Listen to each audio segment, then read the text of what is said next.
Welcome to Oil and Gas Drilling 101. My name is Eddie Van Zirksum. I'm Vice President of Production here at Ranchers Exploration Partners in Greeley, Colorado.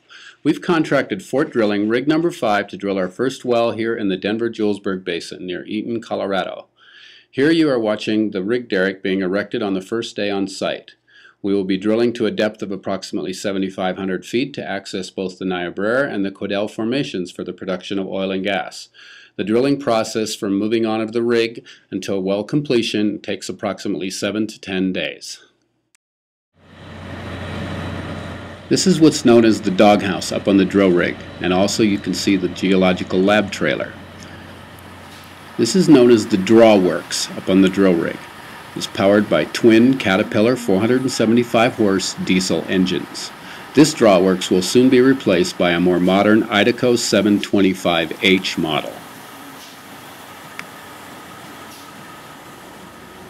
This pipe carries the cuttings from the drill hole into what's known as the gas agitator and the possum belly.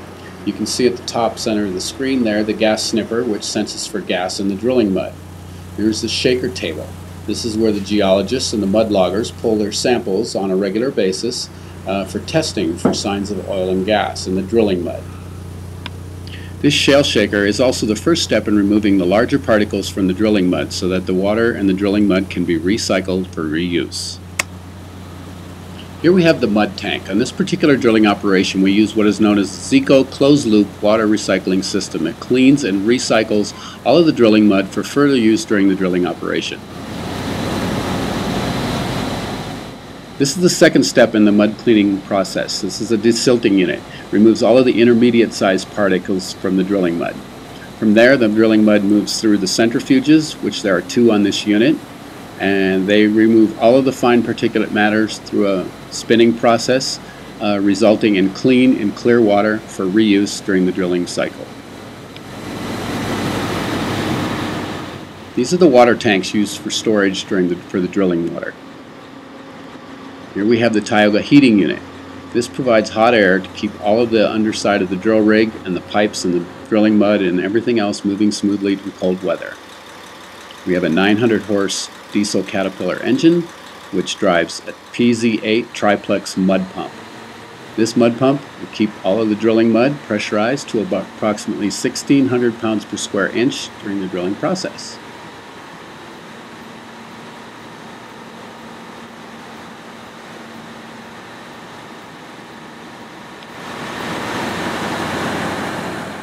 These are the electrical generators. Twin 400 horse Detroit diesels provide approximately 500 amps of power for the rig and the living quarters and trailers on the site.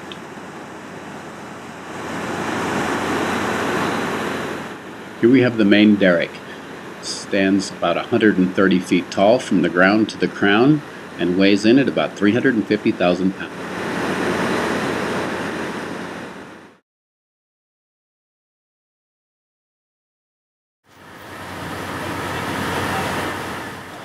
Here you see the crew making what is called a connection. This is where they attach a new string of drill pipe onto the kelly. The giant tool they're using there is called a tongs. It's basically a giant pipe wrench.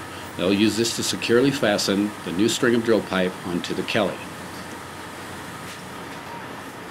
From here they'll pull it up out of the mouse hole and they'll set the tongs, lubricate the joint.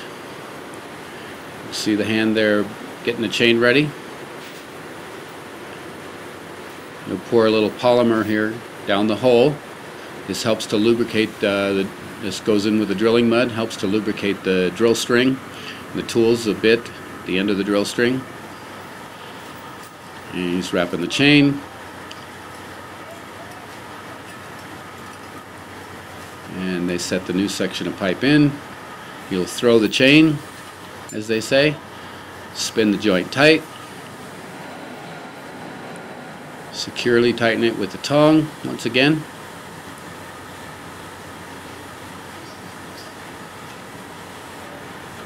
slide the chain off, break the tongs loose, pull the slips out, and they're ready to lower the drill string in to drill another 30 feet.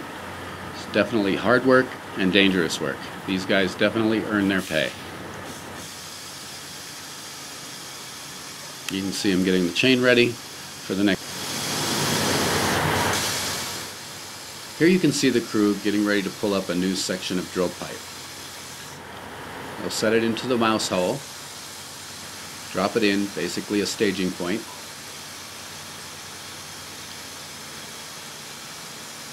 And get ready to make a new connection.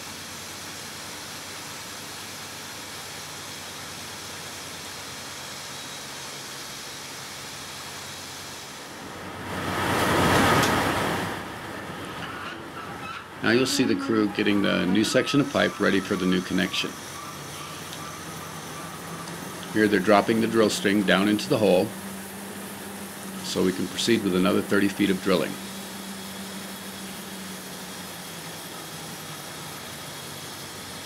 Here you see the Kelly bushing, the yellow item, dropping into the turntable on the floor.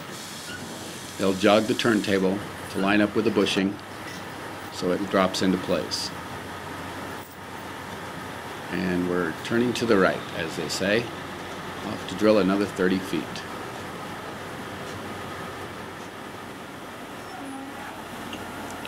On the left side of your screen, you'll see the red pipe going up the side of the rig. This is called the stand pipe.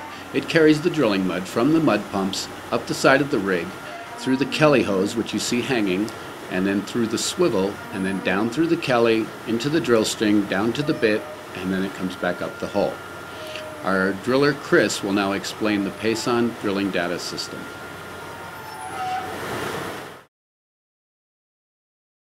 Pason system here, basically it tracks all of our depths and pressure and all that. You can see here hole depth, bit depth. This traces our weight on bit. This is the hook load here, so basically that's your string weight. This is your pressure of your fluid. Over here is your rate of penetration, feet per hour. And over here you got your differential pressure, and basically what you do is you subtract this from your pressure, and that gives you your off bottom pressure. These are the strokes that we run on our pump, 120 strokes a minute, and the 54 is the RPM, how fast our table's turning out there. We've got some other screens over here. We got over pull, so what that is if I'm pulling over my string weight, it'll record how much I'm pulling over. And on these directional holes, sometimes you'll get some drag and stuff like that. And like I said, it'll record all that right here. We have another screen right here. This one records all of the, we have a gas sniffer down in our possum belly, and then it records how much gas we're getting right up here. 1765 right now. We had some like 3000s earlier. Some other information, circulating hours, bit hours.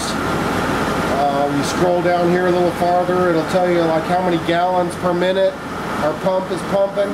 So 358 gallons per minute.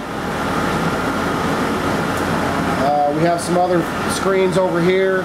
Auto driller, that controls my brake handle out there, controls the weight on bit.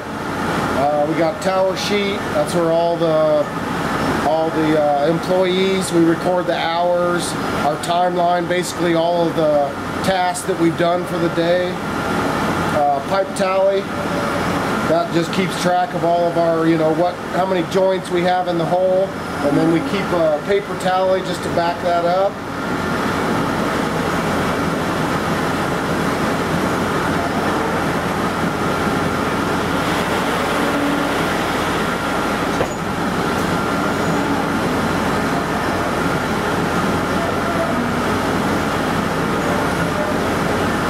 To our main screen here, and you can adjust these to to have different ones. Basically, these are your traces, which will record like your ROP, your pressures, in case you need to go back and see if you've lost any pressure or anything like that.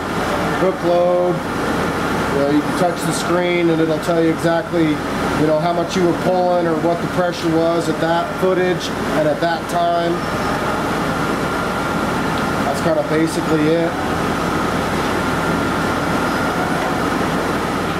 Thanks, Chris.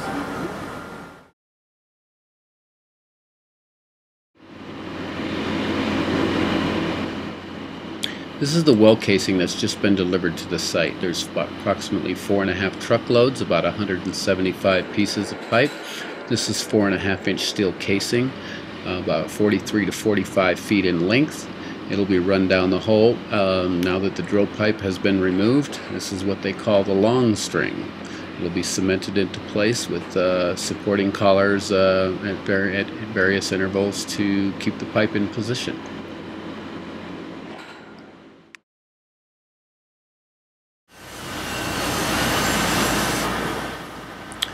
Here you see the well casing being prepared to be run down the hole. They bring out a special crew, and their job is to measure each piece accurately, and then they polish the threaded ends on each end of the pipe and prepare it to go down the hole.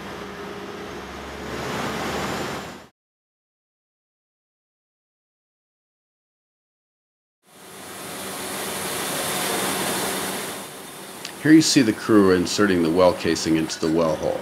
Typically it's about a 7-hour process for a hole of this depth.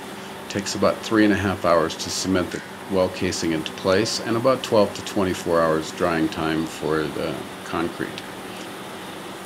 Typically they run a 5-man crew on the rig, in this case a 3-man casing crew. These guys work pretty hard, 12 hours on, 12 hours off. They insert collars on this casing as it goes into the hole, approximately every 200 feet, which keep the pipe in position. And in the zones where they produce oil and gas, they typically place the collars at about 45 to 50 foot intervals.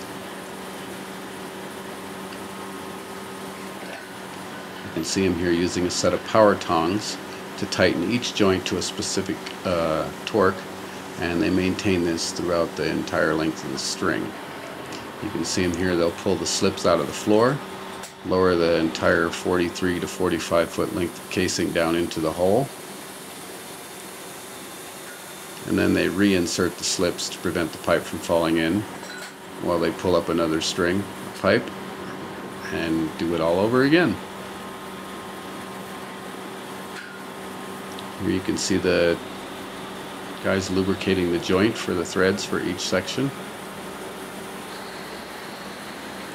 And once this process is completed and the pipe is cemented in place and the concrete is cured, then the well is ready to go for fracturing and stimulating process, which will stimulate the production of the well.